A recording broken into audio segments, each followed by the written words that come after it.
नमस्ते दोस्तों, मेरी इस कहानी में आपका स्वागत है। मेरा नाम दीपक है। मेरी मौसी जवान और खूबसूरत है, लेकिन मेरे मौसा उनको ठीक से वह खुशी नहीं दे पाते जो मौसी को चाहिए था, जो पीछे की जमीन का भी फैली हुई थी। इसीलिए मैं भी उनका दीवाना हो गया था। एक दिन तो मौसी को देखकर मेरा मन बन गया है। उनके पास गया। मैंने कहा, तुम तो बहुत कमाल की लग रही हो। मौसी बोली, क्या बात है, आज तक तुम्हें मोटी लगती थी और आज कमाल के लग रही हो। मैंने कहा, मौसी पुरानी बातें देखो, पूरी तरह जवान हो गया। मौसी बोले, तो इसमें मैं क्या करूं? जवान हो गया है तो मम्मी से कहकर शादी कर ले। एक बार मैंने मौसी के साथ गलती से बोल कर दिया था।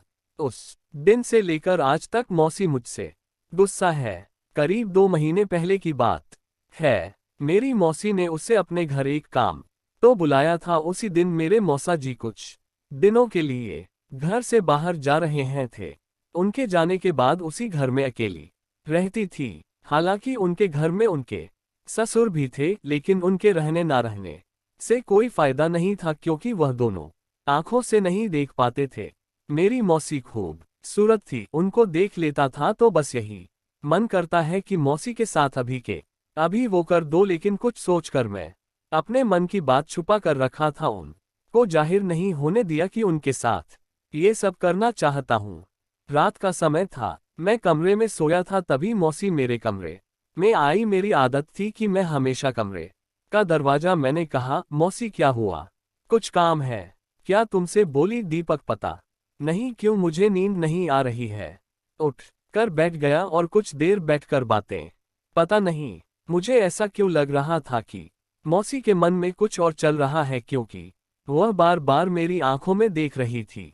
मैंने कहा, ठीक है मौसी, चलो हम थोड़ी देर बातें करते हैं। उसके बाद जब तुम्हें नींद आने लगे तो अपने कमरे में सो जाना। उसके बाद हम दोनों बातें करने लगे। बातें करते करते कर हमें नींद आ गई, कुछ पता ही नहीं चला। रात को मैंने मौसी के साथ मस्त बाला क्रिकेट का खेल खेल दिया, पर मौसी को पता ही नहीं चला।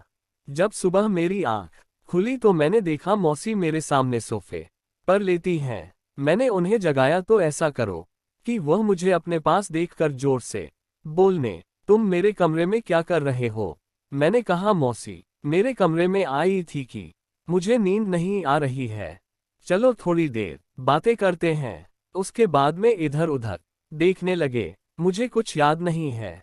मैंने कहा, मौसी पहले तो ये देखो, तुम मेरे कमरे में हूँ, मैं तुम्हारे कमरे में नहीं। उसके बाद वहां से उठे और सर को चलाते हुए अपने कमरे में चले गए। की बातें सुनकर थोड़ा सोचने लगा, तुम होती तो जल्दी सब कुछ कैसे भूल गई। कुछ भी हो, लेकिन रात को जो मजा, बहुत मैंने तो कभी सपने में नहीं सोचा था कि मोदी के साथ इतना बड़ा मौका मिलेगा। शायद वो रात वाली बात मौसी को नहीं पता चली है। अगर वह जान जाती तो शायद मुझे और डांटती। मौसी बोली, तेरा मौसा को शहर से बाहर गए करीब 8-10 दिन होने वाले थे, लेकिन उनका कोई पता नहीं था। जब मौसी उनको फोन मिलाते तो उनका फोन बंद आता था और मौसी को चिंता होने लगी। मौसा जी इतने दिनों से घर क्यों नहीं आए? वैसे तो वह सिर्फ 2-3 दिनों के लिए शहर से बाहर गए थे, लेकिन धीरे धीरे 8-10 दिन बीतते। मौसी मुझसे बोले, दीपक कुछ करो, तुम्हारे मौसा जी अभी तक क्यों नहीं आए हैं? अरे कुछ देर पहले घंटा नंबर से फोन आया था, वो कह रहा था कि तुम्हारे मौसा का एक्सीडेंट हो गया है और वह 1 हफ्ते से सरकारी अस्पताल में भर्ती हैं। उसके बाद हम उसी अस्पताल में पहुंचे। जय मौसा जी भर्ती है, जिसने हमें फोन पर मौसा जी की खबर दी थी उसने पता भी बता दिया था। मौसा जी को देखकर मुझे बड़ा दुख हुआ और मौसी तो जोर जोर से वहीं पर होने लगी। दरअसल हमने देखा, मौसा जी के दोनों पैर नहीं थे। एक्सीडेंट की वजह से मौसा जी को अपने दोनों पैरों में पड़ गए। धीरे धीरे कुछ दिन बीत गए। अब हम लोग माताजी को लेकर घर आ गए। मौसी के ऊपर दुखों का पहाड़ टूट पड़ा था, क्योंकि मौसा जी घर के खर्चे चलाते थे और अब वह काम करने लायक नहीं रहे। मौसा जी बस एक कमरे में पड़े रहते थे। वही मौसी उनको खाना पानी दे देती तो कुछ दिनों तक कॉफी मौसा जी की खूब सेवा करती है। लेकिन जब रोज रोज की परेशानियों से उनका तंग आ चुकी थी, इन दिनों से बैठकर कुछ सोच रही थी। बड़ी चिंता में डूबी हो, तुमसे बोले क्या करूं दीपक, मेरी तो पूरी जिंदगी बर्बाद होगी। मैंने कहा मुझे अभी तक तो किसी ने जानबूझकर किया नहीं है। तुम्हें चिंता में डूबे रहोगी। मेरी भरी जवानी में कुछ समझा नहीं। तुम्हारी खामोशी, तुम परेशान मत हो, कोई ना कोई रास्ता जरूर निकल जाएगा। मेरा हाथ पकड़ और तुम कुछ कर सकते हो। मैंने कहा मौसी में मैं क्या कर सकता हूँ। मौसी बोले तुम मेरे साथ वह सब करना होगा। मैंने कहा मौसी तुम क्या बोल रही हो, मैं वह सब कैसे करे।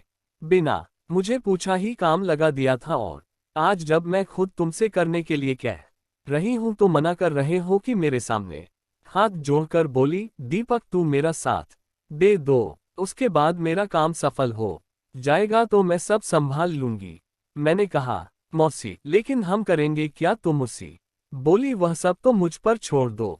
उसके बाद मैंने मौसी की परेशानियों को देखकर उनके साथ वह सब करने के लिए तैयार हो गए। अगले दिन मौसी ने झोला और पर्चा देकर बोली इसमें जो सामान लिखे हैं वह सब जाकर लिया। उसके बाद मैं सामान लेने बाहर चला गया। थोड़ी देर बाद में सारा सामान लेकर घर आ गया। मैंने कहा देखते जाओ तो क्या दिमाग लगा रही है। फिर शाम को 6 बजे मौसी मुझसे बोली तुम्हारे अंदर से बड़ी खुशी हो रही थी क्या। आज मौसी मुझे जन्नत की सैर कराने वाली था। उस रात मुझे इतना मजा नहीं आया था तो उसमें की रजामंदी भी नहीं थी। मेरे साथ करने के लिए अपने कमरे में जाकर मुझे भी अंदर बुला लो। उसके बाद उन्होंने अंदर से दरवाजा, मौसी दरवाजा बंद कर रही हो फिर कर लेते हैं। ठीक है, मुझे को पकड़ती कौन सी बोली चलो आ जाओ, पहले किचन से सरसों का तेल ले आओ। मैंने कहा कि बिना तेल के भी तो हो सकता है, अचार तेल मिलाकर बनेगा। उसके बाद में जाकर किचन से तेल आया। वैसे तो मेरे मन में कुछ और ही था लेकिन मैंने उसे कुछ जाहिर नहीं होने दिया। मेरे मन में मौसी को लेकर क्या चल रहा था। मैंने कहा कि बाजार में बैठे ले जाऊंगी। मैंने कहा लेकिन तुम कैसे करोगी, तुम किस लिए तैयार करूंगी और तुम बाजार में बेचने जा रहा होगा। उसका आधा आधा बात मुझे समझ में आ गई। उसके बाद में उनके साथ काम करने लगा कि अचार बनाने बाजार में बेचा था, इससे हमें पैसे मिल जाते थे। दोस्तों फिर मौसी और मैं रात को जब भी समय मिलता मस्त बाला क्रिकेट का मैच खेलते। मौसी के भी दोनों काम होने लगे। दोस्तों कहानी कैसी लगी, अच्छी लगे तो लाइक और चैनल को सब्सक्राइब जरूर करें। धन्यवाद दोस्तों।